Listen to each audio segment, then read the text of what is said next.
Pues estamos, ¿verdad? Este domingo, vamos a regresar para atrás al Evangelio de Juan. Estamos estudiando el Evangelio de Juan y estamos viendo la gloria de Jesús. Cada vez que yo estoy estudiando, ¿verdad? Aquí este Evangelio y estudio cada capítulo, cada versículo, yo en mi oficina puedo ver la gloria de Dios. Puedo ver la gloria de Dios en las Escrituras. La semana pasada estuvimos en el capítulo 2, ¿verdad?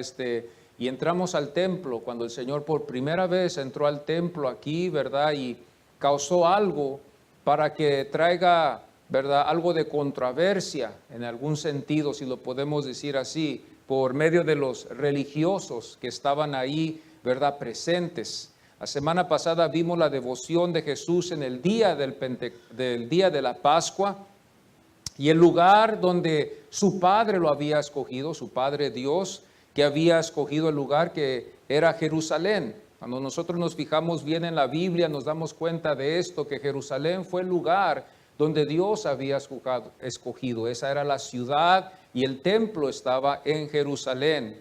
Pero nos damos cuenta nosotros después, cuando vemos en la Biblia, ¿verdad?, que el Señor halló algo en el templo.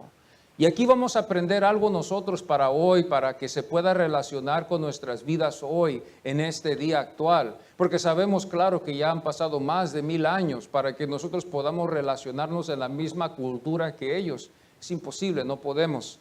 Ya los tiempos han cambiado demasiado, pero hay algo, un mensaje espiritual que pueda ayudarnos a nosotros hoy, este domingo, para que podamos nosotros relacionarnos en algo. Y yo eso es lo que quiero ver, ¿verdad?, hoy en esta mañana.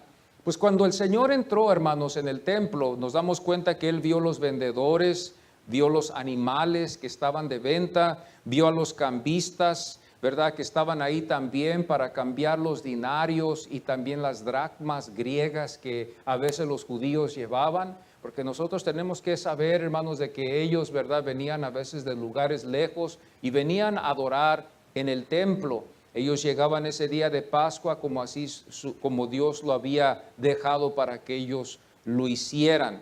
Pero nos damos cuenta nosotros que ahí habían vendedores, animales, los cambistas que estaban cambiando los denarios y también estaban cambiando los dracmas. Pero aquí vemos algo que el Señor halló. Al lado de eso también el Señor halló algo que nosotros quizás nos vamos a fijar hoy en esta mañana. Bendito sea el Señor. Cuando vemos esto nos damos cuenta aquí, ¿verdad?, que en el templo el Señor halló la falta de la honradez que se necesitaba para el templo. Nos damos cuenta que el Señor halló la codicia, la avaricia y la hipocresía, como también igual el sacrilegio que también el Señor vio en su pueblo. Nos damos cuenta, ¿verdad?, que este pueblo no hizo mucho cambio, ¿verdad?, con el Antiguo Testamento, porque cuando nos fijamos bien en las Escrituras, y nosotros podemos ir también, vamos a Isaías al capítulo 1. Cuando nosotros nos fijamos aquí en Isaías al capítulo 1, nos damos cuenta bien lo que el Señor se disgustó con ellos allá, con este pueblo, y también con lo que el Hijo se iba a disgustar, Jesucristo, con el templo, con lo que iba a haber ahí dentro del templo. Cuando nosotros vemos aquí en Isaías, en el capítulo 1, versículo 11, en adelante hasta el 20, dice la palabra del Señor: ¿para qué me serví?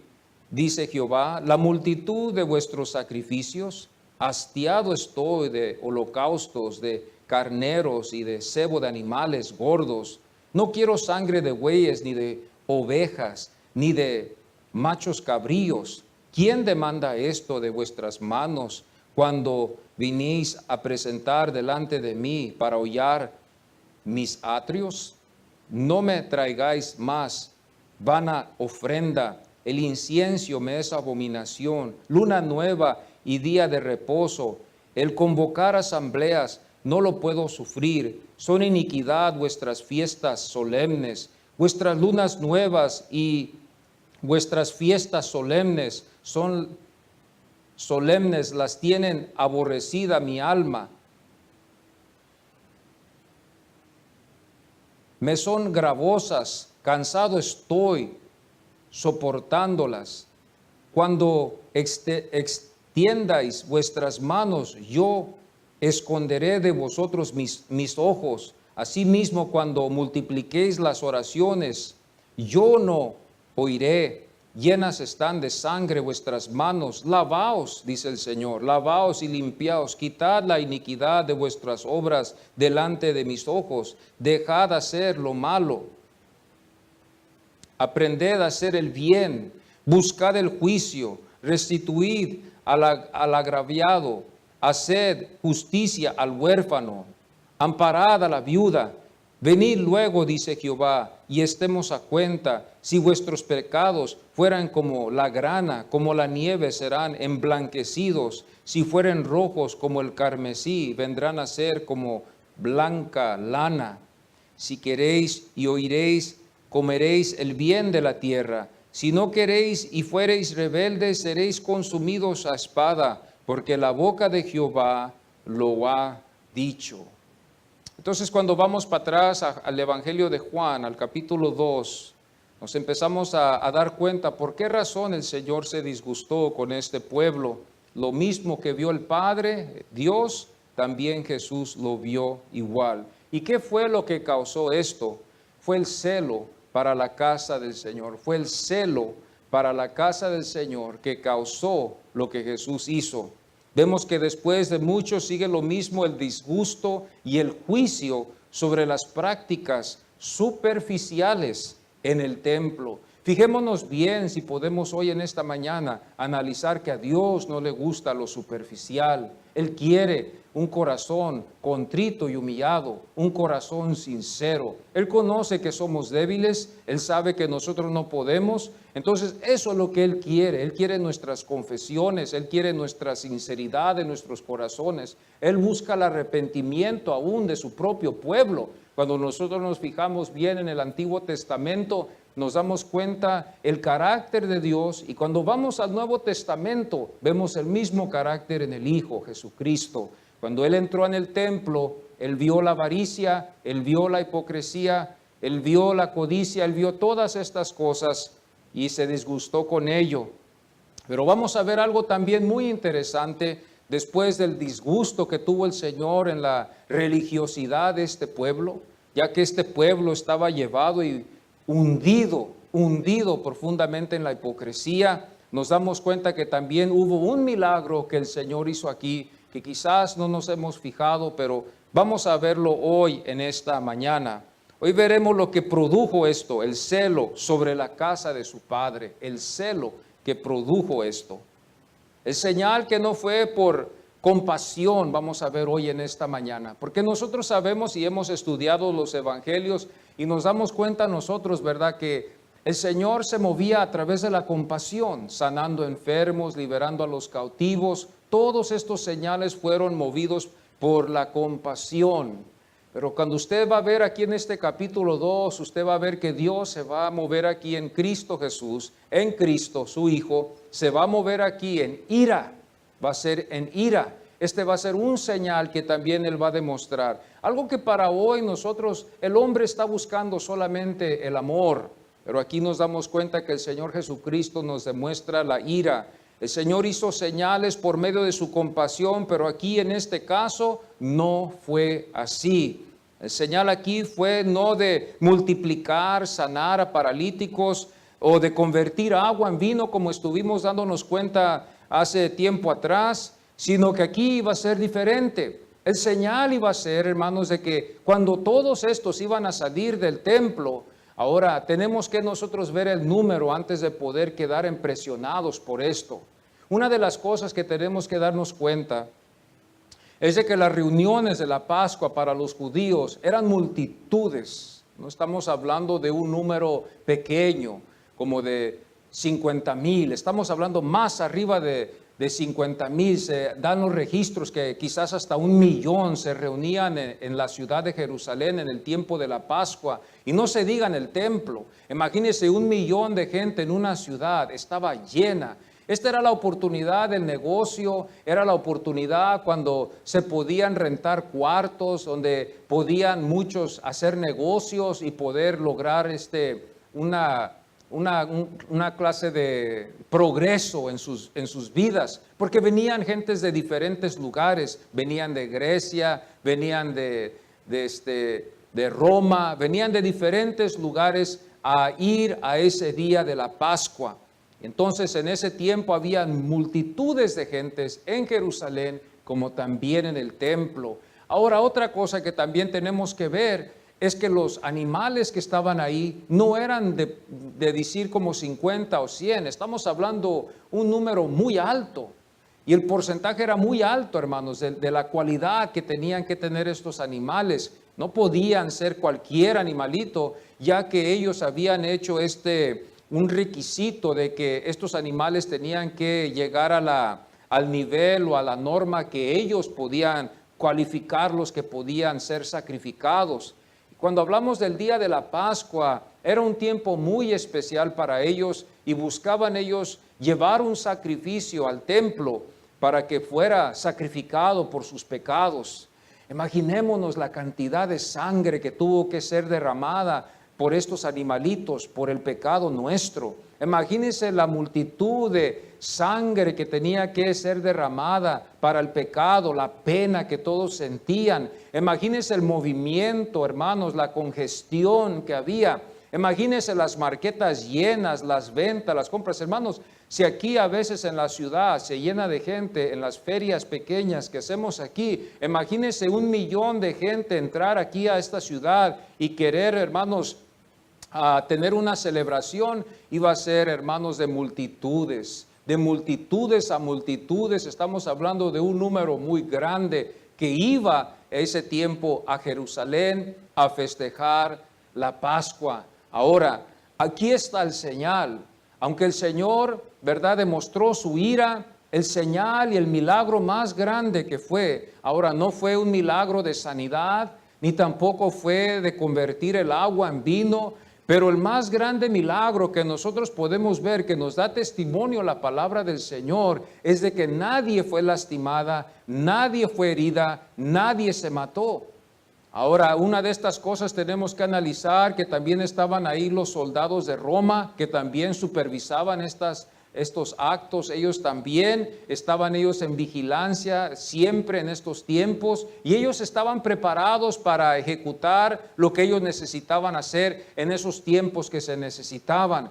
Entonces, cuando nosotros vemos en el texto, hoy en esta mañana, nos vamos a dar cuenta que en las Escrituras no vamos a ver ninguna clase de accidente, aún hasta con los animales. Cuando nosotros nos fijamos bien, debemos de no malinterpretar las Escrituras también en el sentido de querer pensar de que Jesucristo hizo un daño a alguien o que Él vino a lastimar a algunos de estos animalitos. Nos damos cuenta que Él simplemente, hermanos, Él formó unas cuerdas y hizo algo de ello para llamarse un azote. Y entonces nos damos cuenta que esas cuerdas fueron usadas para espantar a los animales. No creo que se necesitaría mucho para espantar este ganado que estaba allí, que nosotros nos estábamos dando cuenta el domingo pasado, que estaba en el atrio de los gentiles. Pero hoy en esta mañana vamos a ir aquí a Juan y vamos a ver aquí en el capítulo 2, versículo 15, y darnos cuenta bien lo que dicen las Escrituras. Y si nos podemos poner en pie, mis amados hermanos, en reverencia a la palabra del Señor. Así lee la palabra del Señor, el capítulo 2, versículo 15 y 17, dice: y haciendo un azote de cuerdas, echó fuera del templo a todos, y las ovejas y los bueyes, y esparció las monedas de los cambistas, y volcó las mesas. Y dijo a los que vendían palomas: quitad de aquí esto, y no hagáis de la casa de mi padre casa de mercado. Entonces se acordaron sus discípulos que está escrito: el celo de tu casa me consume. Amén. Pueden tomar sus asientos. Un señal inadvertido, un señal inadvertido. Es un señal que no vamos a ver nosotros, al menos de que estudiemos la palabra del Señor y fijarnos bien. Si no vemos las multitudes de animales, las multitudes que iban a ir a Jerusalén, que eran como miles y miles de almas en esta ciudad que Dios había escogido, nunca nos vamos a fijar en el señal. Nosotros sabemos bien que esto nos enseña el Evangelio de Juan, por eso estamos estudiándolo. En el capítulo 20, versículo 31, hubo un plan y un propósito por qué este Evangelio iba a ser escrito. Porque dice la Escritura, pero estas se han escrito para que creáis que Jesús es el Cristo, el Hijo de Dios. Ese fue el propósito de este Evangelio para la iglesia. La iglesia leía este Evangelio, lo estudiaba y la iglesia levantaba fe con ello, recobraban fe para sus vidas cristianas.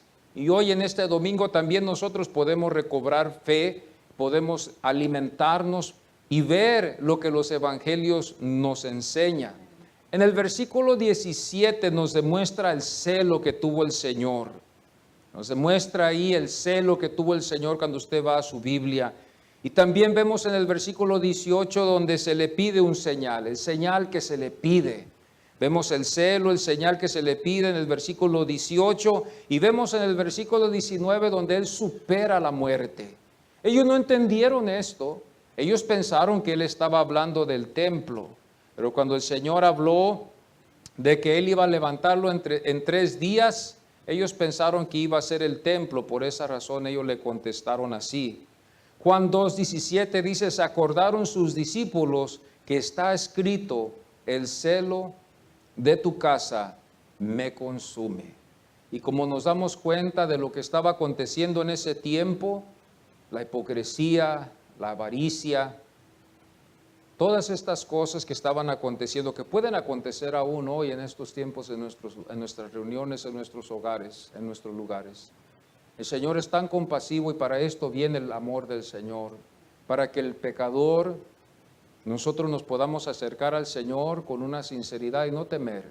Cuando nosotros creemos que el Señor es amor, podemos nosotros con sinceridad acercarnos a Él. Aunque va a haber un poco de temor, a veces vamos a detenernos un poquito y hacer una pausa en ello, pero el Señor es amor. El Señor es amor, pero también Él quiere que nosotros nos arrepintamos. El Señor busca que nosotros nos arrepintamos. Y por eso el Señor es amor. El Señor no le gusta la hipocresía. Yo creo que esto le demuestra al Señor de que no tenemos suficiente fe en creer que Él es amor. Cuando el Hijo tiene temor de hablar con el Padre, cosas que sabe que se va a disgustar con ellas porque Él le ha fallado, quizás el Hijo se va a esconder un poco del Padre, ¿verdad? Y no va a querer hablar con papá, o hablar con papá. No va a querer hacer esa cita con él y hablar esas cosas, va a esconder él su rostro, se va a esconder de él. Y quizás él le va a preguntar a la esposa qué está pasando con Junior, que no lo hemos visto ya varios tiempo, ¿verdad? Aquí en la casa, ¿qué está pasando con él? Pues ve, pregúntale. Y el padre va a buscar al hijo. Esto es lo que nosotros podemos ver aquí, hermanos, que al Señor no le gusta, y siempre tengamos esto en mente, que al Señor no le gusta la hipocresía. El Señor está buscando un corazón contrito y humillado. Él busca que nosotros confesemos nuestros pecados ante Él. Yo creo que hoy en estos días, hermanos, hablando en nuestro contexto, hoy en este tiempo, la iglesia se ha desviado demasiado. Aunque tenemos Biblias, hay mucha hipocresía a veces en las iglesias también. Y el Señor ve esto. Y yo me hago la pregunta y digo hoy, ¿se disgustará el Señor igual como se disgustó allá con la hipocresía, allá con su pueblo? Yo creo que sí, porque el Señor no ha cambiado. El Señor no ha cambiado. Y el juicio, dijo Pedro, iba a empezar en la iglesia, iba a empezar en el templo. El celo que el Señor demostróse allá en el Salmo 69:9, porque me consume el celo de tu casa, dice la palabra del Señor en el Salmo 69:9. Porque me consume el celo de tu casa. Una cosa que podemos ver también es que en el Salmo, como nos enseña aquí, que lo consumía el celo, en el Evangelio de Juan nos demuestra que al inicio de su ministerio, ¿verdad? Él fue al templo y hizo esto.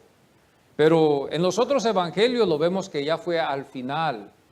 Y a veces nosotros nos podemos confundir aquí cuando leemos el Evangelio y pensar, pues, ¿cuándo fue? ¿En el principio o fue al final de su ministerio? Pues se dice, ¿verdad?, que quizás el Señor haya entrado no nomás 2 veces como se registran los Evangelios, sino que quizás en su ministerio que tuvo, Él se presentó varias veces, 3 veces, si lo podemos decir así, en el templo para purificarlo. Porque aquí nos enseña Juan que fue al principio, después Mateo y Marcos nos enseñan otro tiempo, pero fue más después, fue ya cuando ya casi iba a ser crucificado. Entonces, podemos ver que esto quizás no nomás una vez pasó. Nos damos cuenta también, ¿verdad?, que el Señor tuvo el amor para el templo. Cuando nosotros vamos al Evangelio de Lucas, nos damos cuenta, ¿verdad?, de que cuando Él fue niño, allí es donde Él estuvo, cuando se había perdido de sus padres, cuando sus padres no lo habían encontrado y era niño, que Él todavía no era joven, pero tenía el amor para la palabra del Señor, y en ese tiempo se ve en el contexto que nos demuestra Lucas, de que estuvo hablando con los doctores de la ley, estuvo hablando con ellos, hablando acerca de la ley. Vemos ahí el amor que el Señor tenía, el celo que tenía el Señor para el templo de su Padre. Jesús puede haber expulsado del templo de los mercaderes en más de una ocasión. Ilustra también esto la falta de honradez y los prejuicios que habían en el corazón de los que habitaban en Judea en ese tiempo. Cuando nosotros nos fijamos, esto puede pasar también aún en nuestras reuniones, aún en estos tiempos en nuestras iglesias. Es algo que debemos de tomar mucho en consideración, de tener mucho cuidado, de no caer en ese estado de avaricia, codicia, o aún hasta en la hipocresía, porque el Señor está buscando un corazón contrito y humillado. Yo sé que a veces, hermanos, estas cosas pueden pasar. Nos damos cuenta, ¿verdad?, que en el versículo 15 nos enseña y dice, y haciendo un azote de cuerdas echó fuera del templo. El templo también nos acordamos bien, como el domingo pasado, vamos a acordarnos bien que era el templo que había hecho Herodes el Grande. Herodes el Grande había construido este templo especialmente para ellos y era un templo grandísimo. Se dice que el único lugar que les dejó a ellos para construir fue el sagrado, el templo, pero de todo lo que estaba al exterior, al lado de ese templo que lo hizo más grande, Herodes se encargó de ello. Los pórticos cubiertos por un techo sostenido por columnas maravillosas en ese tiempo. El atrio de los gentiles, patio rodeado de columnas que habían en los templos y edificios antiguos. El del exterior era accesible a todos, por lo cual era llamado el atrio de los gentiles. El atrio de los gentiles era como público, todos podían estar allí. Y allí es donde se cree que allí es donde estuvo la venta de estos animales, en el atrio de los gentiles, que era el lugar público, un patio público, si lo podemos decir. Ahí podían estar todos los gentiles y observar, ¿verdad?, estas fiestas que ellos celebraban. Y allí es donde nosotros creemos también que el Señor halló estos vendedores y cambistas. En Juan 2:14 dice, halló a los que vendían. Se cree que se encontraban en el atrio de los gentiles dentro del recinto del templo. Juan 2:15 dice, y volcó las mesas. Y acuérdense bien, mis amados, estamos hablando de 1 millón de personas que estaban ahí en Jerusalén, que estaban ahí en el templo celebrando la Pascua, y el milagro más grande fue que la Biblia no nos enseña que hubo accidentes, nadie se mató, ni hubo tampoco un desorden para tener que llamar también al ejército romano para que les ayudara. Esto fue algo tremendo, imagínense. Cuando nosotros vamos, hermanos, al Evangelio de Mateo, nos damos cuenta que hubo un grupo una vez, después de que el Señor había leído en los rollos, ¿verdad?, Isaías, nos damos cuenta nosotros, ¿verdad?, que hubo un grupo que lo quiso matar y que desapareció el Señor de ellos. Ahora aquí nos damos cuenta nosotros cómo este pueblo pudo ser conducido por su Espíritu para que todo saliera en orden. Las gentes que estaban ahí, las multitudes salieron en una orden, y también los animales salieron en esa orden. No se puede explicar con palabras, yo creo sería difícil. Tendríamos que, yo creo, ver estado ahí, que va a ser imposible. Pero esto es lo que aconteció, porque la Biblia no nos registra de que hubo accidentes y de que ningunos animales fueron lastimados, sino que la Biblia nos enseña que volcó las mesas. Y cuando nosotros vemos esto, cuando yo antes veía este capítulo, yo veía un número de quizás de 20 en el templo. Yo veía quizás un número de más de 20, de 10. Quizás yo veía como unos 6 animalitos que quizás él perturbó, ¿verdad? Pero no, hermanos, eran más de eso, eran miles de personas y animales eran de miles, porque los sacrificios eran grandes, eran seguidos, muchos iban de diferentes lugares. Hermanos, era algo tremendo que solamente viendo estado allí pudiéramos nosotros entender este señal. Yo sé que los otros señales nos conmueven, los señales cuando Él sanó enfermos, el señal cuando convirtió el agua en vino, pero este también es un señal muy precioso para que Él pudiera hacer lo que Él hizo en el templo y que nadie se hubiera lastimado y que todos hubieran salido bien. Imagínese usted, yo no sé si usted hoy en este tiempo, ya que hoy en estos tiempos tenemos esta tecnología, a veces en YouTube podemos hallar casos donde la gente va para compras en la Navidad.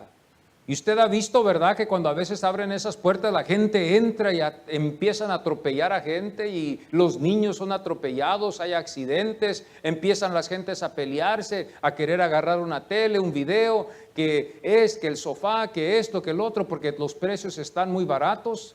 Pero nos damos aquí cuenta que cuando el Señor entró al templo y empezó a volcar las mesas y empezó a hacer todo esto con esas cuerdas, con ese azote que Él tenía, no hubo accidentes, toda la gente salió como se debía. Juan 2:18 dice, los judíos respondieron y le dijeron por esta razón, ¿qué señal nos muestras?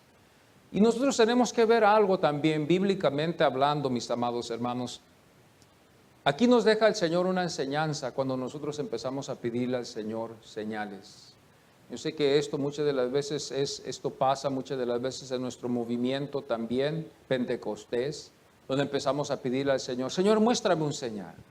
Muéstrame un señal si tú quieres que yo lo haga. Pero nosotros tenemos que darnos cuenta, mis amados hermanos, que a veces esos señales que le pedimos al Señor, a veces demuestra falta de fe, nos demuestra duda, demuestra como que no creemos lo que Dios está haciendo. Cuando el Señor nos dirige en su palabra, debemos de tener fe y tomar fe y creer. Pero cuando nosotros empezamos a poner, se les dice vellones al Señor, que si me saluda tal persona, yo voy a quedarme, o si me hace tal persona, eso es como una forma de duda. Y vamos a ver nosotros que al Señor no le agradó. Al Señor lo trataron, hermano, como un desconocido en este contexto aquí. No lo conocían. Apenas estaba empezando el Señor en su ministerio. Jesucristo apenas estaba empezando en su ministerio. Venía de Caná, de estas bodas donde Él estuvo, donde produjo el agua en vino. No era muy conocido entre su pueblo.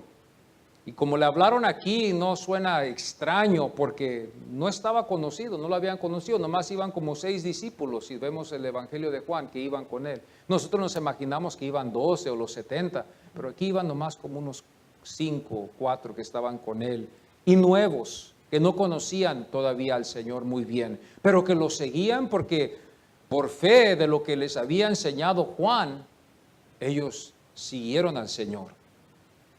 El trato fue como si Jesús fuera un desconocido, un forastero.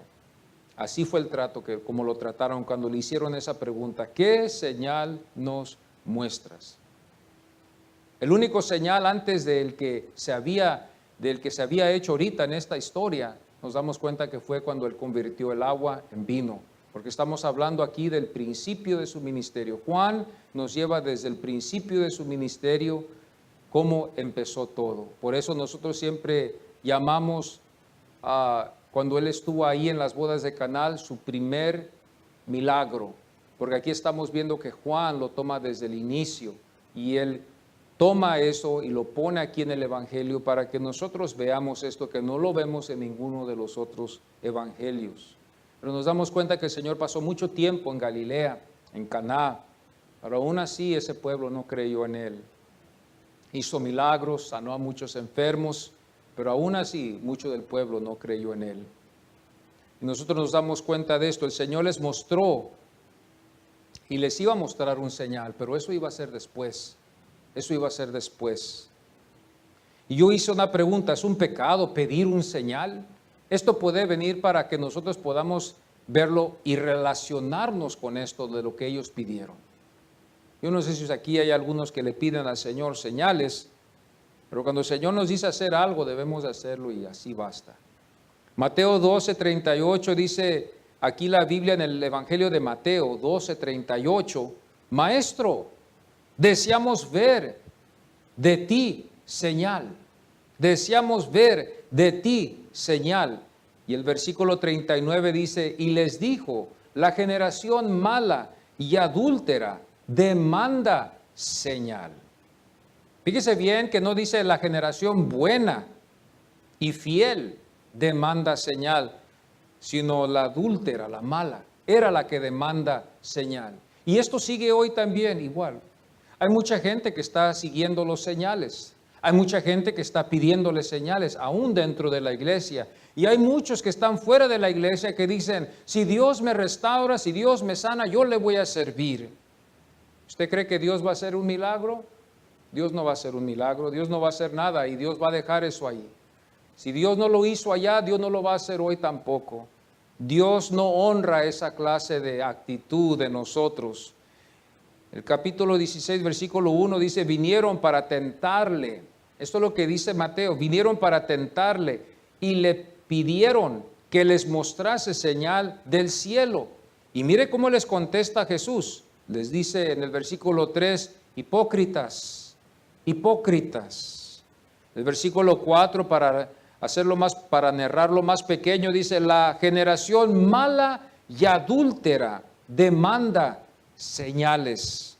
La generación mala y adúltera demanda señales. Entonces nosotros tenemos que tener mucho cuidado porque nosotros a veces el enemigo también nos puede engañar porque como somos creyentes, pensamos que porque somos creyentes el Señor va a hacer milagros conforme a veces a lo que le pidamos. Ahora, tenemos que tener nosotros mucho cuidado cómo está nuestro corazón y cómo se lo estamos pidiendo al Señor y si es también en su voluntad. Tenemos que tener mucho cuidado. La Biblia nos enseña, es el canón, es la regla que dice Pablo, que nos enseña la Biblia, nos enseña la palabra del Señor y que nos enseñó Pablo también, que la Biblia es el canón, el canón. Entonces está la regla para demostrarnos a nosotros lo que le agrada a Dios y lo que no le agrada a Dios. Entonces es muy importante que veamos esto. No fue extraño, ¿verdad?, que los señales fueran vistos por los que Dios había enviado. Esto no iba a ser extraño, de ver señales. Uno de los profetas que podemos acordarnos hoy bien sería Moisés. Moisés era uno de los profetas que el Señor demostró señales a través de él. Fue el profeta que también dijo que iba a venir uno después de él, que ellos tenían que escuchar. Cuando vamos a Deuteronomio, nos damos cuenta que aquí Moisés le enseña a su pueblo y dice, uno va a venir después. Pasaron los años, pasó siglos hasta que Jesús vino, mas ellos no lo reconocieron. Hubo milagros que hizo Moisés, que Dios permitió, ¿verdad?, por medio de su poder, hacerlos en Moisés para que estos egipcios dejaran ir a su pueblo. Y así igualmente con Jesús creemos que también Él vino a hacer milagros para demostrarnos a nosotros que Él tiene poder para salvarnos hoy también y tiene poder para redimirnos y para limpiarnos con su sangre preciosa. Por eso nosotros debemos de creer solamente de que Él nos puede salvar y basta con Jesucristo. No hay necesidad de otras ayudas, no hay necesidad de otras deidades que hay afuera, que el enemigo a veces engaña a gente que, verdad, a veces no ve lo que dicen las Escrituras, el paganismo, la idolatría, todas esas cosas Dios se disgusta con ello hasta la fecha. Dios no está contento con estas cosas de la idolatría. A veces nosotros fácilmente podemos hacer nuestro dinero el ídolo. A veces podemos hacer a nuestros hijos ídolo. A veces aún hay hombres que hacen a sus esposas ídolos también. Vemos nosotros a veces estos cantantes que a veces están cantando esta música, están adorando a las mujeres, viéndolas como imágenes, viéndolas, ¿verdad?, como algo muy especial y muy divino. Esa es idolatría, que estamos viendo que Dios también se disgusta de eso también igualmente, como se disgustó allá con su pueblo por ser idólatra. La idolatría va en diferentes niveles. Pero empieza, ¿verdad?, con el dinero, con el trabajo, con la familia, con el estudio, con el colegio, con los hijos, con la esposa, hasta nosotros a veces, con la iglesia, con el ministerio, con el pastor que tenemos. A veces hay cristianos idólatras que están, hermanos, tienen ídolos en las iglesias. Ellos tienen a sus pastores como ídolos a veces. Oh, ese es el mejor pastor, él predica mejor que el tuyo. A veces hablamos de los ministerios y empezamos a levantarlos más altos que otros, olvidándonos que todos somos del mismo cuerpo de Cristo y que no debemos ver las cosas así. Pero porque somos idólatras, hermanos, porque somos pecadores, llegamos a caer en esa debilidad de ser idólatras. Y muchas veces el enemigo nos puede engañar a nosotros los cristianos en hacernos pensar que solamente, ¿verdad?, los que tienen ídolos o que tienen ellos estos ídolos en sus casas o imágenes, ellos son los únicos idólatras. Ellos son idólatras también y Dios no está contento con eso. Pero también nosotros como cristianos también podemos caer en la idolatría, con los carros, con las mansiones, con el dinero, con la prosperidad, con los trabajos, con las ambiciones que van, hermano, haciéndose más grandes que Dios es el que debe de tener el primer lugar. Antes de juzgar a alguien porque tiene sus ídolos en su casa, deberíamos de ver si nosotros quizás tenemos ídolos en nosotros también. Los señales fueron algo, hermano, que iba en el llamado. Cuando nosotros vemos la vida de Moisés, nos damos cuenta, ¿verdad?, en su llamado en Éxodo 9:16, dice: a la verdad, yo te he puesto para mostrar en ti mi poder. En ti mi poder. Y estos señales iban a seguir con el pueblo en la conquista, en la tierra prometida. El Salmo 111, versículo 6, también dice: el poder de sus obras manifestó a su pueblo, dándole la heredad de las naciones. Salmo 111, versículo 6. Y como sabemos también, ¿verdad?, las señales también lo vemos también en la iglesia primitiva, con los apóstoles. Hechos 3:6, nos damos cuenta, dice: en el nombre de Jesucristo de Nazaret, levántate y anda. Nos damos cuenta aquí, ¿verdad?, el milagro que empezaron a hacer los apóstoles. Y luego después se explica el versículo 12, dice: varones israelitas, ¿por qué os maravilláis de esto? Que a veces nosotros nos podemos maravillar y empezar a ser ídolos del hombre. Una cosa que está muy interesante, amados hermanos, es de que también la naturaleza está llena de milagros. No nos hemos fijado en eso, ¿verdad? Pero nosotros somos un milagro. Aún existiendo, aún no siendo salvos, somos un milagro.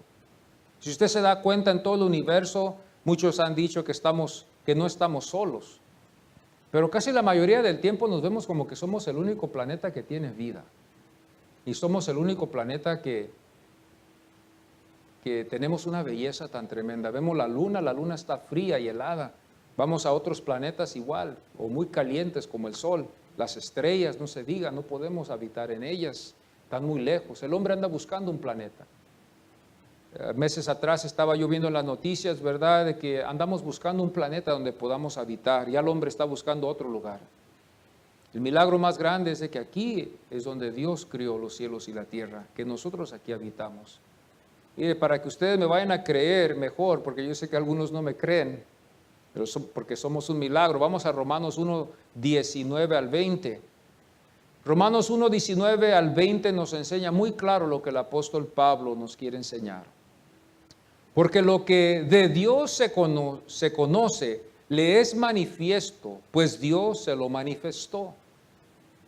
El versículo 20 dice: porque las cosas invisibles de Él, su eterno poder y deidad, se hacen claramente visibles desde la creación del mundo, siendo entendidas por medio de las cosas hechas.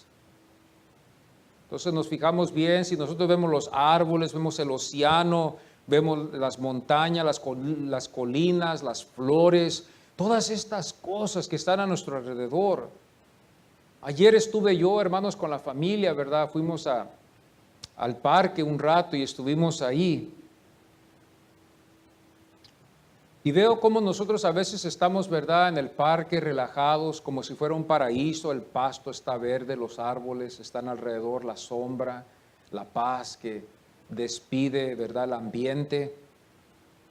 Nos damos cuenta nosotros que ahí es como un Edén, si podemos decirlo así. Un parque que, ¿verdad?, está cuidado bien, es como un Edén, un Edén.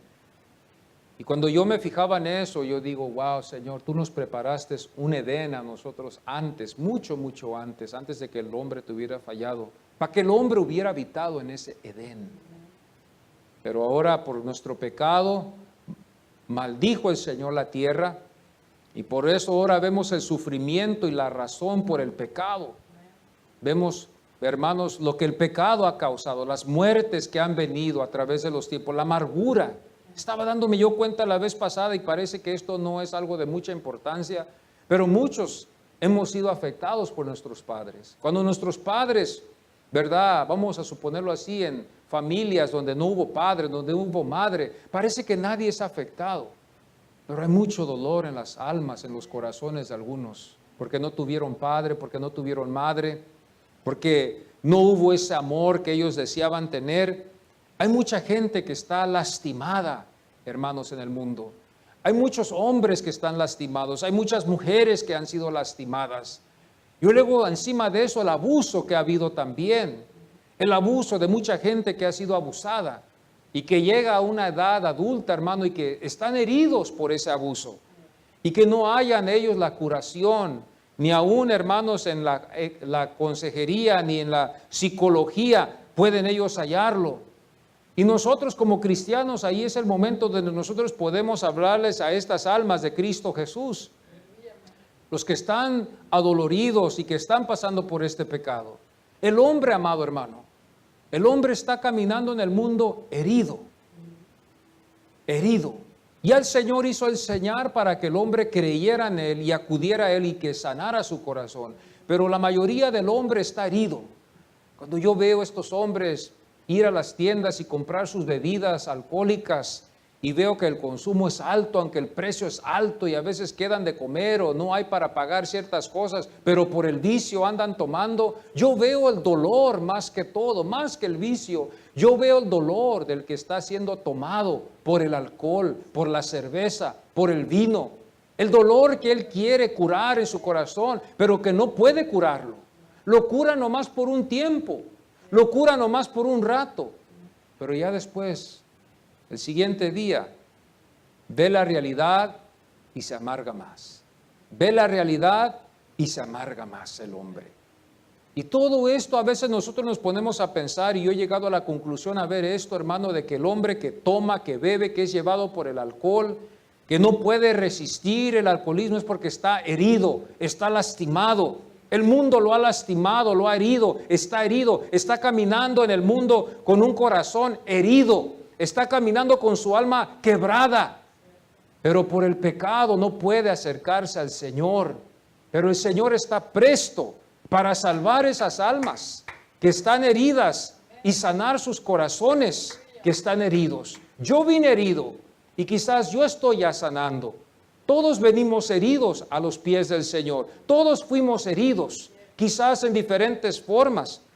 Quizás nuestros padres no nos hirieron, pero nuestros amigos nos hirieron. Quizás alguien que confiamos nos lastimó un día. Confiábamos que esa persona nunca nos iba a fallar y nos falló y nos lastimó. Todos los días somos lastimados. Y más con las personas que confiamos que no nos van a fallar. Más con las personas que no pensamos que nos van a fallar, nos lastiman más, y estamos heridos en el corazón. Pero hoy tenemos a Cristo Jesús que nos puede ayudar. Los señales iban con los que iban llamados, los que eran llamados por el Señor. Pero también hay un propósito, hermano, malo que puede ir también en los señales. Y aquí es donde nosotros también podemos caer en el peligro de ser engañados. Usted puede caer en el peligro de ser engañado por uno que está buscando engañarlo y hacerle mal a su vida. El Señor dice en su palabra, no todo el que me diga Señor, Señor entrará al reino de los cielos. No todo lo que brilla, hermano, es oro. La Biblia nos lo enseña muy claro y nosotros tenemos que tomar esa precaución, y esta es una de las cosas que nosotros como pentecosteses a veces no tomamos en consideración y muchas gentes han sido lastimadas, muchas. Yo he visto mucha gente que ha sido engañada, lastimada, robada. Es triste. Mateo 24:24 nos enseña el Señor y nos dice, se levantarán falsos cristos. Estamos hablando de gente que no los levantó Dios, pero que llegaron a la ciudad y quieren tomar ventaja de usted. Quieren tomar ventaja de usted, quieren tomar ventaja de su vida, quieren manipular su vida fuera de lo que dice la palabra del Señor. Como estaba yo escuchando, el pastor, Dios le da la autoridad siempre y cuando está predicando conforme a lo que dice la palabra del Señor. Fuera de ahí, el pastor ya no tiene más autoridad sobre su vida. Pero hay pastores que se atreven a manipular vidas y se atreven a meterse en vidas personales donde no deben de meterse. Hay pastores que se pasan de lo que dicen las Escrituras y le roban a la gente. Hay pastores que se atreven a hablar falsedades solamente para tener a la gente contenta. Pero no es culpa de ellos, es culpa nuestra, porque nosotros no estamos leyendo las Escrituras. En los últimos días van a salir muchos engañadores, muchos que van a hacer falsos milagros, muchos que van a decir que tienen el Espíritu de Dios, pero que en verdad con su testimonio van a demostrar que no. Marcos 13:22 dice, se levantarán falsos, otra vez, falsos, en el Evangelio de Marcos, capítulo 13:22, falsos profetas con el propósito de engañar, falsos profetas con el propósito de engañar. Cuando vamos otra vez a Juan capítulo 2, versículo 19, dice el Señor, respondió Jesús, destruir este templo y en 3 días lo levantaré. Nos deja una lección el Señor aquí.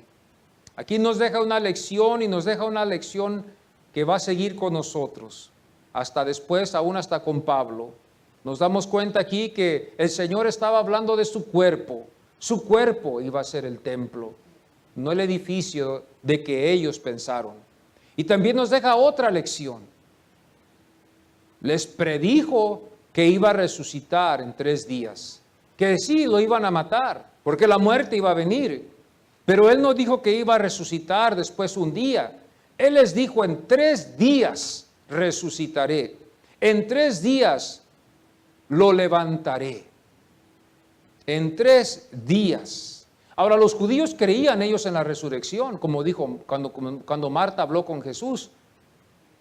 Oh, sí, Señor, yo creo en la resurrección, que un día vamos a estar delante de Dios. Yo te digo, yo soy la resurrección y la vida, le dijo Jesús a Marta. Yo te digo que si tú creyeres, yo soy la resurrección y la vida. Él era la resurrección, Él es la resurrección. En 3 días lo levantaré. Jesús predijo su resurrección. Mateo 12:39 dice, pero señal no le será dado, sino la señal del profeta Jonás.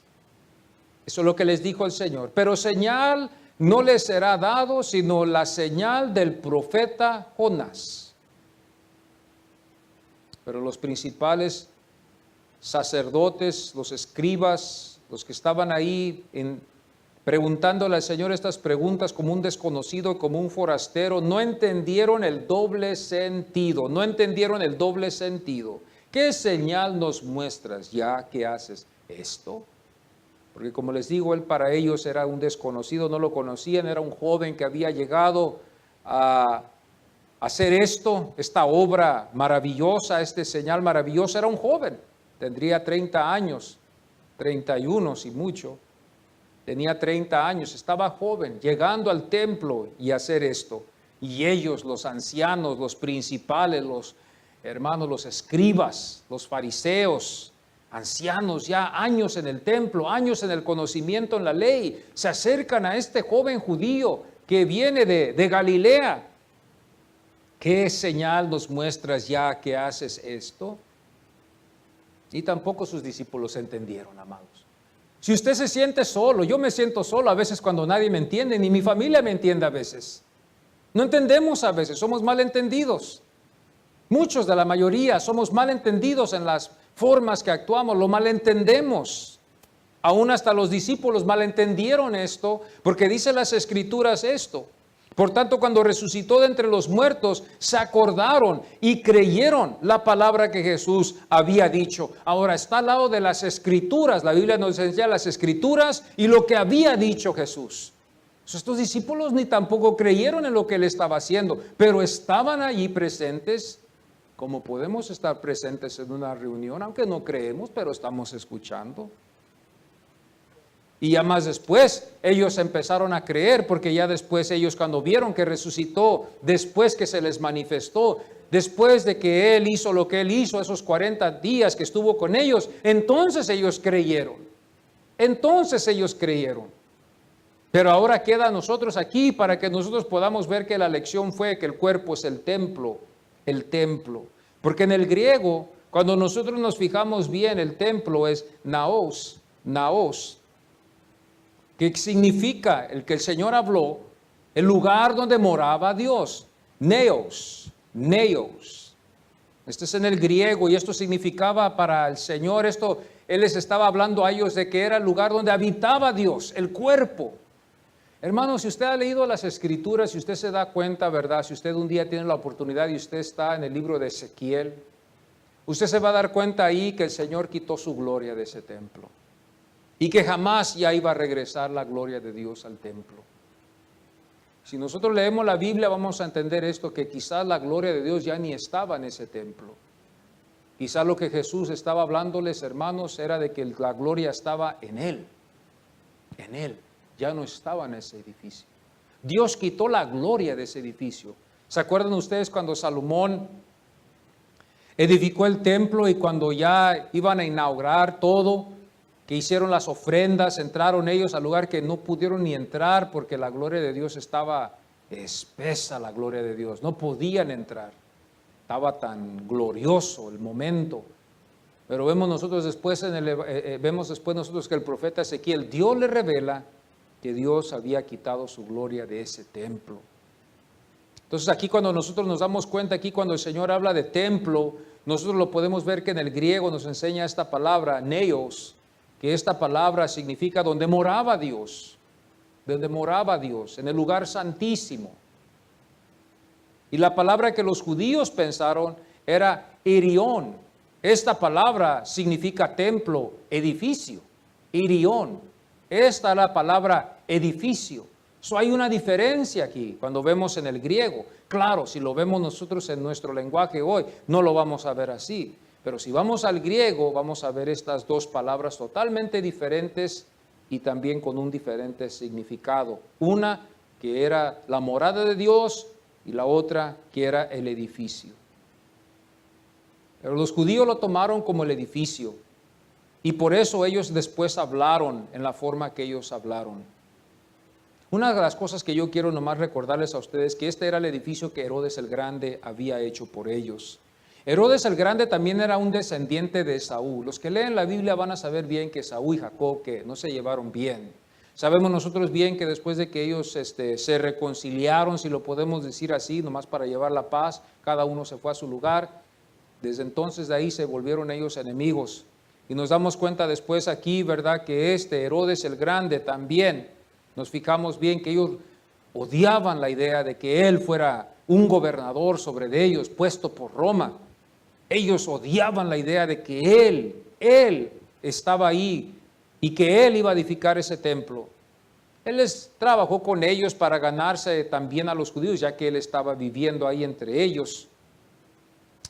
Y se dice que en el año 19, en el siglo primero, en el año 19 antes de Cristo fue edificado y tardó muchos años, hermanos, para completar hasta el año 64 después del 19. El 64 se terminó, medio terminó, se dice. Porque dicen que no se acabó todo, todavía había otras cosas que tenían que hacerse. Pero lo más triste, si usted puede notar esto, es que 6 años después del 64 fue destruido ese templo. Eso no duró mucho. Después de que acabaron 6 años, nomás duró y fue destruido en el año 70. Y desde entonces no ha existido un templo para esta nación. Hay algo, Dios también nos está enseñando algo. Juan 2:19 dice, destruid este templo. No dijo destruiré, dijo destruid. Mas ellos lo acusaron como si él hubiera dicho, destruiré. Porque Mateo 26:60 dice, muchos falsos testigos se presentaron.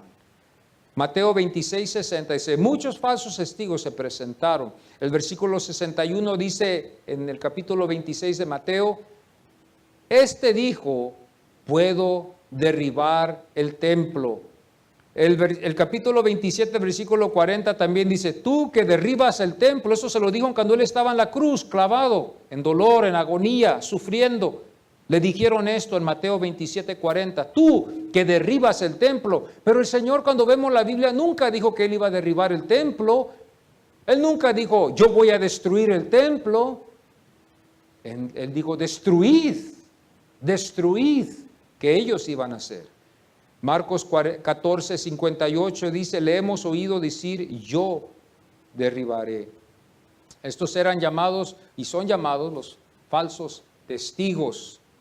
Y ya para cerrar, Juan 2:20 dice la Biblia, dijeron luego los judíos, en 46 años fue edificado. En 46 años fue edificado. Y este era el templo que había levantado Herodes el Grande, que Josefo, un judío historiador, escribe, sobrepasa la belleza del anterior. Esto es lo que Josefo, un judío historiador, escribió. Sobrepasó la belleza del anterior. Una cosa que también se dice es que Herodes asignó a los sacerdotes a la tarea de construir la parte sagrada para ellos. Él no tocó esa área, porque él sabía que si él lo hubiera hecho, ellos no hubieran aceptado. Ellos lo iban a hacer como ellos, Dios los dirigía. Una de las cosas que A.T. Robertson también, uno que también estoy leyendo, un libro que estoy leyendo concerniendo el Evangelio de Juan, es que otra cosa, dice él, en realidad no estaba aún terminado debido a la gran desconfianza que los judíos habían sentido hacia Herodes el Grande. Imaginémonos una multitud de millones, imaginémonos más de 1000 animales, miles de animales ahí para proveer para todos los sacrificios. Los sacrificios eran grandes, hermanos, estamos hablando de muchísimos sacrificios. Estamos hablando nosotros de muchísimos sacrificios ahí. Imagínense toda la gente, imagínense todos los sacrificios, pero con un templo que todavía no había ni sido acabado, que todavía estaba en construcción. Me acuerdo yo cuando aquí este lugar no estaba todavía acabado, estaba bajo construcción, y como a veces había muchas incomodidades. Aún ahí podemos ver el señal de que nadie se le cayó una madera, un muro, una piedra, nadie se tropezó. Que la Biblia pueda registrar, un niño se tropezó y se cayó y se sangró la nariz para demostrar la orden y el poder que Dios, cómo lo hizo. Como nos admiramos, hoy viene en mente también cuando Noé reunió a todos los animales. Yo siempre me hago la pregunta, ¿cómo le hizo este hombre para reunir de todos los animales una clase de cada uno, verdad? ¿Cómo le hizo este hombre? Tuvo que ser Dios el que hizo esto para llamar a todos los animales a la arca. Y tuvo que ser Dios aquí en este caso, en el desgusto que el Señor demostró, que dice el celo, que lo que el celo produjo cuando vio él el desorden que había. Y podemos nosotros darnos cuenta de esto. El Señor no está interesado mucho en templos, aunque nosotros a veces los ministros nos interesamos mucho en los templos, pero el Señor no está interesado tanto en templos. El templo que el Señor está interesado es usted y yo. Ese es el templo el que Él está más interesado. No hay necesidad para tener tantos lujos. A veces nos pasamos de tantos lujos. Aunque haya bancas, y haya micrófonos, y haya música, si lo hay, si no hay música, podemos nosotros hacer también, entonar un canto con nuestras voces. ¿Verdad? Que también podemos hacerlo también, que hay muchas iglesias y no tenemos música. A veces aprendemos a través de la experiencia. Pero hay jóvenes pastores que tienen que tener música, tiene que haber jóvenes que toquen música. Si no hay música, no hay alabanza, Dios no está contento. Yo creo que podemos tener música, hermano, podemos tener instrumentos, podemos tener grupo de alabanza, pero si todos están en pecados, Dios ni está escuchando esas alabanzas. Dios ni escucha esas alabanzas. O muchas de las veces tenemos que ver esto. Nosotros podemos ser engañados porque llega y nos llena nuestros corazones, llena mis oídos, me espiritualiza la música, pero tenemos que también ver el vaso también, que a veces el vaso puede también estar en pecado.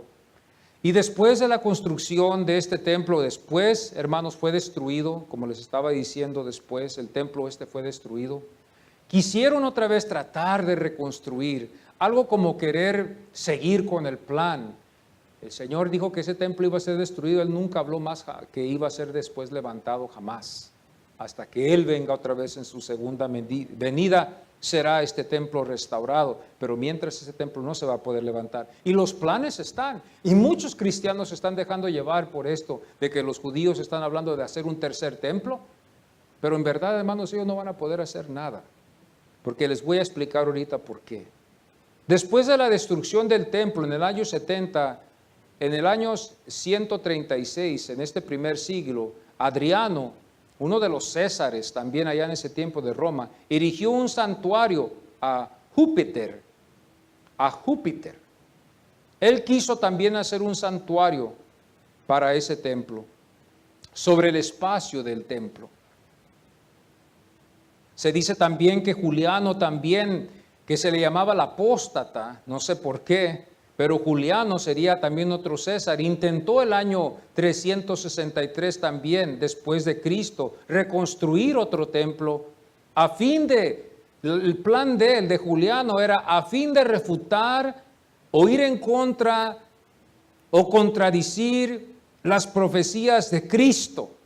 Y no se pudo tampoco, no se pudo tampoco. Por fin, este hombre en el 691 después de Cristo, Alba al-Malik, construyó sobre ese espacio el templo que hoy vemos ahí, que es un mezquita, el mezquita de Omar. Y este es el problema. Ese mezquita es el problema, es la piedra de tropiezo. Ellos no pueden tocar ahí nada, porque si ellos tocan ahí, ya que los musulmanes están ahí cerquita, rápidamente causan una tercera guerra mundial, yo creo, si en este caso, ya que los Estados Unidos siempre estamos defendiendo a los judíos. Yo creo que en este caso ellos iban a causar una guerra mundial, amados, si ellos hicieran algo con este mezquita de Omar. Cuando usted va, hermanos, a ver donde estaba el templo antes, es donde está ese mezquita de Omar, ese que tiene ¿cómo se le dice? Un techo de oro, de plata, de bronce, ¿verdad? Que está y que se resalta entre toda la ciudad de Jerusalén. Es imposible, ellos no van a poder hacer ahí nada, es imposible. Y muchas de las veces yo me acuerdo cuando estaba estudiando también, se hacía esa pregunta entre los que estábamos ahí estudiando, ¿cómo se irá a edificar este templo que se tiene que reedificar otra vez? Y nos hacíamos la pregunta, pues ¿cómo? Si no puede, porque ahí está el mezquita de Omar, no se puede. Y se cerraba, todos nos poníamos tristes porque se veía imposible poder hacer. Se veía imposible, es imposible. Es imposible para el hombre poder edificar algo ahí. Y para los judíos va a ser imposible. Y el plan de Dios no es para que ellos levanten otro templo, para que sigan sacrificando y sigan contradiciendo lo que Jesús ya hizo.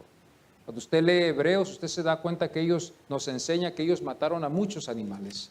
Mucha sangre se derramó de animales inocentes. Pero dice que cuando Cristo Jesús vino solo una vez, se tuvo que derramar sangre por todos. Y así es. Esa preciosa sangre se sigue derramando todavía por usted y por mí, y por los que quieran creer en Él, por los que el Señor ha escogido y ha llamado. Y este es el señal que el Señor nos mostró, de que las multitudes salieron, pero nadie se lastimó. Todos salieron, los animales salieron, corrieron, se hizo lo que se hizo, pero nada pasó. Hubo un milagro ahí también. Vamos a ponernos en pie y vamos a darle gracias al Señor. Y vamos a pedirle al Señor que nos ayude, ¿verdad? A no caer en esa hipocresía o esa avaricia que a veces hay en el cristianismo. A veces puede pasar esto, puede pasar conmigo, a hoy, mañana. La hipocresía, la avaricia, yo caigo en eso, más. Dios ve nuestros corazones, amados hermanos. Él conoce tu corazón, Él conoce mi corazón y Él es amor. Pero Él quiere que tú confeses tus debilidades y tus pecados a Él.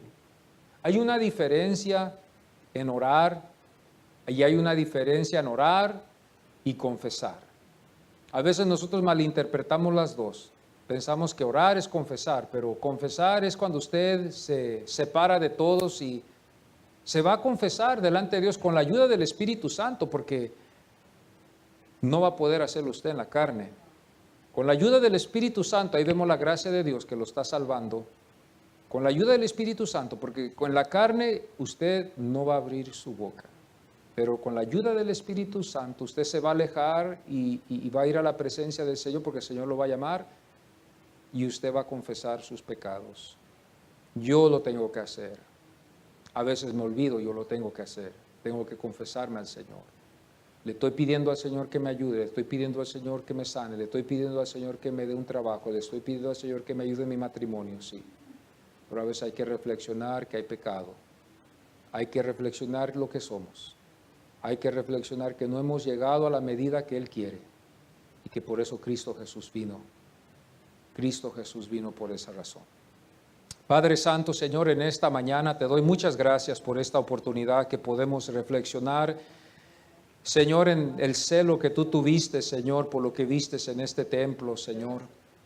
Ahora, Señor, no son tanto los templos, los edificios, los que tú estás muy interesado, Señor, en la orden como funcionan los templos, los ministerios, sino lo que hay en los ministros que están en los ministerios. Allí es donde tú estás interesado, en los creyentes, en las alabanzas, Señor, en las alabanzas que sale de cada uno de nosotros. En esos estás interesado tú, Señor. Que haya pureza, sinceridad, que haya amor, que haya fe. Que, Señor, podamos creer que tú eres amor y podamos acercarnos a ti con esa confianza, sabiendo que tú tienes todo el poder, Señor, para darnos vida o quitarla, y que tengamos la fe de que nos vas a perdonar y que nos vas a limpiar con tu sangre preciosa. Gracias te damos porque somos creyentes y no necesitamos pedirte señales. Pero si te hemos pedido señales con un corazón, Señor, que tiene una mala intención, Padre, perdónanos, Señor. Perdónanos, Padre, perdónanos. Perdónanos si te hemos retado, Señor, a hacer algo para comprobar que tú eres. Perdónanos si te hemos hecho así, Señor. No queremos contristar el Espíritu. Yo te pido que nos guardes a cada uno de los que estamos aquí, Señor, que te amamos, te queremos servir. No estamos jugando, Señor, no estamos vacilando con nuestra fe. Venimos, Señor, porque queremos servirte. No estamos jugando, Señor. Tú nos amas con amor grande y nosotros te amamos. Hay muchas cosas que no entendemos, yo no entiendo, pero a través de tu palabra vamos entendiendo lo que tu palabra nos enseña. Gracias te damos, Señor, que no somos desviados por cualquier cosita. Gracias por tu palabra que le ha dado al hombre una esperanza, aunque algunos la menosprecian, piensan que tienen ellos la esperanza fuera de Cristo. No hay esperanza, sino hay castigo fuera de Cristo, Señor. Hay castigo eterno fuera de Cristo. Señor, queremos vida eterna en Cristo. Y por eso estamos aquí. Te hemos aceptado, tú eres nuestro Salvador, tú eres el Hijo de Dios, tú eres Dios, tú tienes el poder para salvarnos. Gracias por tu Espíritu Santo y gracias, Padre, por enviar a Cristo, tu Hijo. Gracias te doy, gracias te doy. Yo no tenía esperanza, pero gracias te doy que tú me diste la única esperanza. La ley no pudo, la educación no pudo y mis padres tampoco pudieron, Señor, corregirme y hacerme cambiar. No pudieron, Señor. Ellos solamente me pudieron amar, Señor. Pero tú pudiste amarme y también has cambiado mi corazón. Y ahí vamos, Padre, en el nombre de Jesucristo, con tu gracia y con tu ayuda. Vamos a estar contigo un día, Señor, con tu ayuda, con la ayuda de tu poder. Gracias, Señor. Gracias te damos, Señor, por tu misericordia. Gracias por tu gracia. Gracias por la salvación y gracias por tu Espíritu Santo que mora en nosotros como templos del Espíritu Santo. Gracias, Señor. Gracias, Señor. Amén. Y amén. Gloria a Dios. Si hay alguien que no conoce a Cristo Jesús como su único Salvador y desea recibir a Jesucristo, usted lo puede hacer. Si hay alguien aquí que se ha alejado y que necesita y quiere acercarse al Señor, lo puede hacer hoy en esta mañana. Yo sé que a veces esto suena medio raro para algunos porque dicen, bueno, yo estoy bien, yo vengo a la iglesia siempre, pero no pensemos nomás en nosotros, ¿verdad? Porque a veces podemos desviarnos, amados. Yo me puedo desviar. Por eso yo necesito sus oraciones. Yo no soy Dios, no soy Cristo, yo no soy perfecto. Yo soy un hombre igual que ustedes y yo necesito sus oraciones. Pero si hay alguien en esta mañana que necesita oración, podemos orar otra vez. Y no necesita pasar para acá al frente, ahí donde usted está. Usted crea que el Señor ahí está con usted. El Señor está aquí en este lugar. Él está presente aquí en este lugar. Vamos a orar por en caso de que haya alguien. Padre Santo, Señor, aquí estamos delante de tu presencia, bendito Dios. Señor, aquí estamos con un corazón sincero, Padre. ¿Qué podemos decirte a ti? Tú sabes todas las cosas, Señor. Tú sabes todas las cosas, Padre. Tú conoces nuestro corazón, Señor. Pero venimos, Señor, Padre, pidiéndote, Señor, que tú nos ayudes, Padre. Si te hemos fallado en alguna forma, ayúdanos, restáuranos, Señor. Llévanos a ese nivel que estábamos antes, Señor. Restaura nuestras vidas, nuestras familias. Perdónanos porque te hemos fallado. Perdónanos porque nos hemos desviado con esta carne donde vivimos, Padre. Esta carne tira para abajo, pero el Espíritu tira hacia arriba, Señor, hacia ti, Señor.